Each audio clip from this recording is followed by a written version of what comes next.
Hello friends, welcome back to my channel. आज मु आपण मानकु देखाइबी सुस्वादु और स्वास्थ्यकर ओडिया स्टाइल रे छतु तरकारी केमिति बनैबा।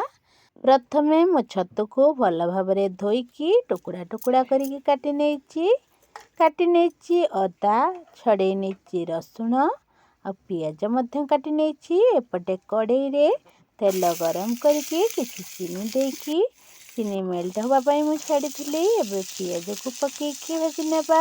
ये काटिकी रखिथिबा कंचा लंका को देई नेबा। पियाज सह कंचा लंका को गोल्डन ब्राउन कलर करके भाजी नेबा।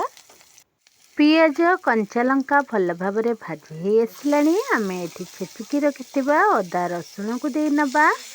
आउ सही लंका और पियाज सहित ताकू आ किछि समय पर्यंत भाजी नेबा। एबे आमे देबा स्वाद अनुଯାयी लुण लंका गुंड आउ ता सहित देबा हलदी गुंड। एठी मु नेछि धनिया पाउडर जीरा पाउडर ताकू मध्य नेकी एमिति भल भाबरे भाजी नेबा। सबुतक भाजी हे सरिबा परे आमे एथिरे देबा टमाटो को मध्य भाजी नेबा। एबे सबुतक मसला को किछि समय पई सिझिबा पई छाड़ी नेबा जेमिति टमाटो भल भाबरे नरम हे जिवो।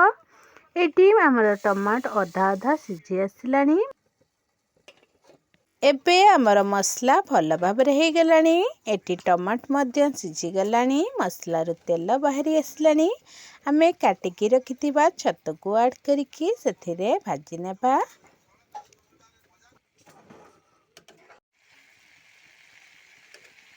छतु सहित सबु मसला एमिति भल भाबरे मिसी आसिले आमे को घोड़ेकी किछि समय पई सिझिबा पई छाड़ी नेबा।